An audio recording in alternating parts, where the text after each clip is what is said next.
aatras ho tayo, ibig sabihin takot tayo sa China. Pag pinakita natin takot sa China, China will achieve its goal. Ang goal ho naman talaga ng China is tindakin ho tayo. Defense expert ng Pilipinas, nagbabalang di tayo aatras dahil di natatakot ang Pilipinas. Base sa balitang kumakalat, China, pinal ng inanunsyo na sasakupin ang West Philippine Sea. Pilipinas, pinaghahanda lahat ng Pilipino dahil gera ang nakikitang solusyon ng China. Kakaroon ho man talaga ng, sana ho hindi mangyari, gera ho, talagang intention ho yan. There's no such thing as an accidental. Talagang calculated ho yan. Calculated na ng China ho, talagang pinaghahandaan niya ho yan. Na talagang sakupin ang South China Sea, West Philippine Sea. Gagamitin ko na ho yung termino na inintroduce ho ng ating national Secretary of National Defense. Yung ginamit niyang term pananakop. Ang pinapakita sa atin ng China ho, sinasakop namin ang 90% ng South China Sea. Sa pananaw ng China, kanila ho to on the basis of fishery at sasakupin ho nila. Mahaba ho tong laro na to at makapangyarihan ho at determinado ang ating katunggali po. Unang-una ho, binanggit na ho ng ating presidente na dapat magpakita tayo ng determination, na hindi tayo aatras o urong. Kaya nga ho yung mga warning ho sa atin, pagbabasahin ho natin yung statement ng kanilang Chinese Foreign Ministry, pananaw ho nila sa kanila na yung karagatan na ho yun. Force ho tayo sa circumstances na to, na talagang ginigipit ho tayo. Ano ang magagawa natin? So we have to do what we have to do. Very very cavalier pa yung attitude nila na pinagbigyan lang tayo, hindi tayo talaga sinupil. Paiba-iba naman ang inilalabas na anunsyo ang spokesperson ng China dahil matapos nilang mag-anunsyo ng gera, sabay sasabihin sila ang umatras. Sa kakapasok lang kasi na balita, humihingi na ng sorry si spokesperson Chinese Foreign Ministry Mao Ning sa mga nasabi ng China matapos ang natanggap nilang babala na darating ang tulong ng Japan, Amerika at South Korea. So ano ho gagawin natin kung mas malaki yung kalaban? Maglilay ho tayo sa ating treaty ally. Meron ho tayong alliance on the basis of the 1951 Mutual Defense Treaty. Nakukuha ho ng Amerika na hindi nyo pwedeng dalang pitikin ang aming ally, ang Pilipinas. Yun.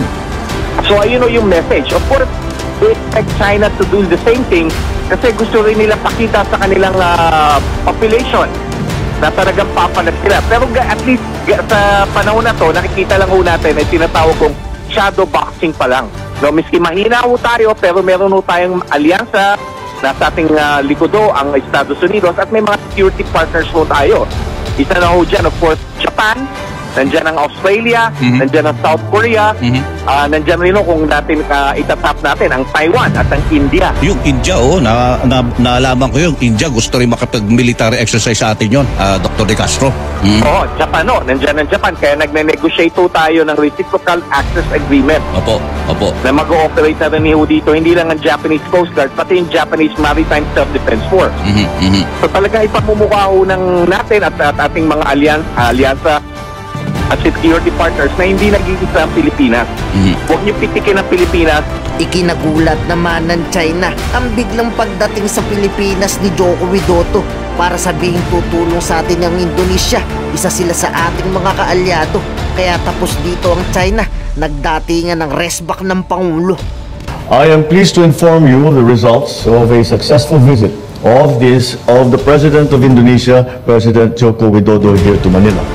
Today we had a cordial and productive discussion on Philippine-Indonesia bilateral cooperation, taking the opportunity to reaffirm our two countries' strong bilateral relations. As immediate neighbors and fellow archipelagic states, the Philippines and Indonesia agreed to continue our cooperation on political and security matters, noting the recently concluded Joint Commission for Bilateral Cooperation.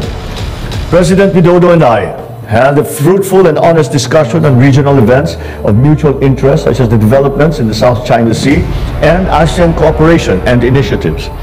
And speaking of ASEAN, as founding members of the Association of Southeast Asian Nations and the Brunei, Indonesia, Malaysia, Philippines East ASEAN Growth Area, the Philippines and Indonesia affirm our insistence on the universality of UNCLOS, which sets out the legal framework that governs all activities in the oceans and in the seas.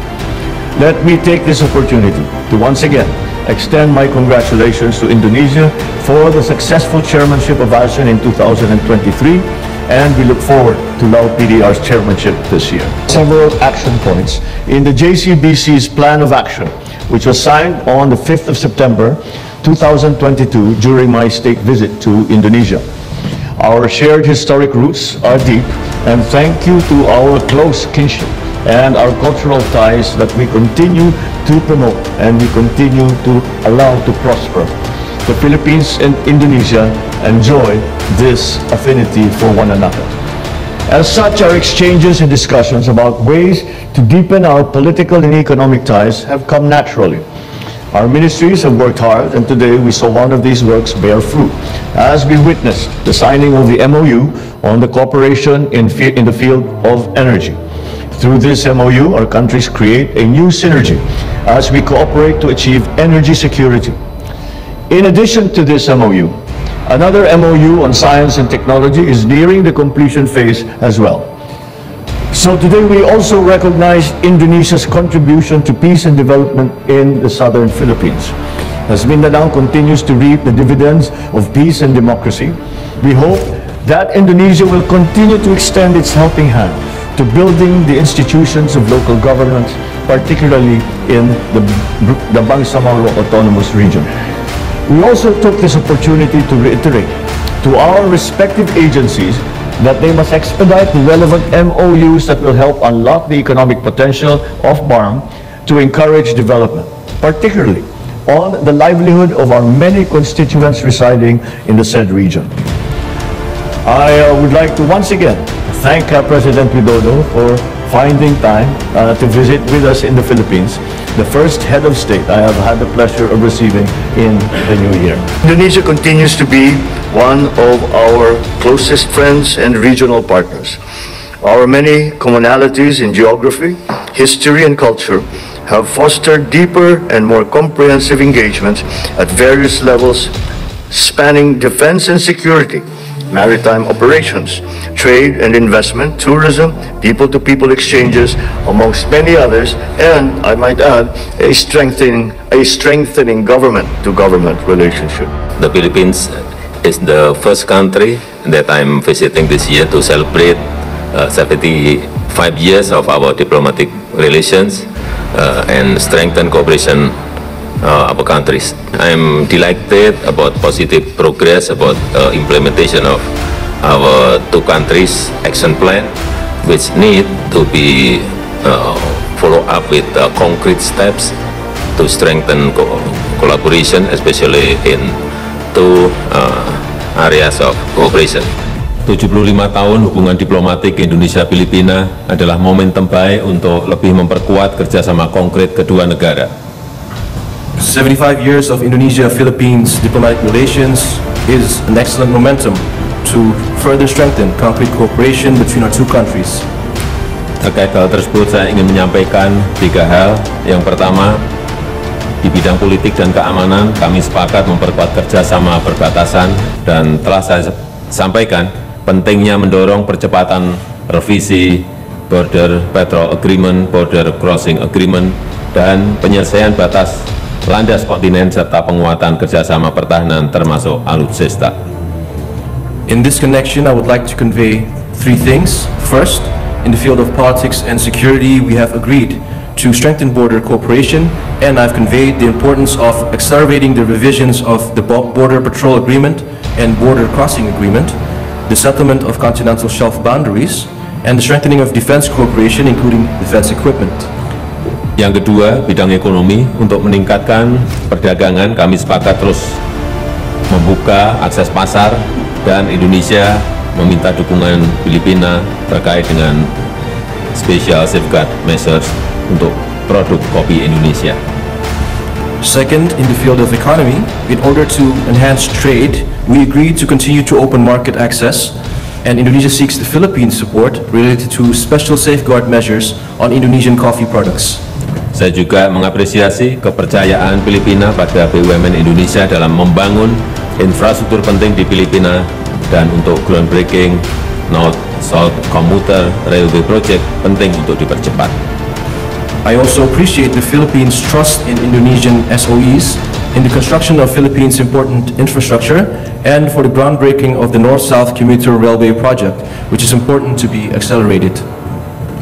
Yang ketiga, terkait kawasan, kami sepakat pentingnya penguatan kesatuan dan sentralitas ASEAN yang bukan hanya sekedar jargon, serta ASEAN yang harus terus berpegang pada prinsip hukum internasional dan menjaga positive force untuk perdamaian, stabilitas, dan kemakmuran. Terima kasih. Third, regarding our region, we agreed on the importance of strengthening ASEAN unity and centrality that is not merely a jargon, and for ASEAN to continue to uphold the principles of international law and become a positive force for peace, stability, and prosperity. That's all from me. Thank you very much. Welcome once again to the Philippines, your second home. Ngayon, ikaw, bilang Pilipino, ano ang masasabi mo at reaksyon sa balitang ito? Mag-iwan ka ng komento sa ibaba at atin pong babasahin isa-isa.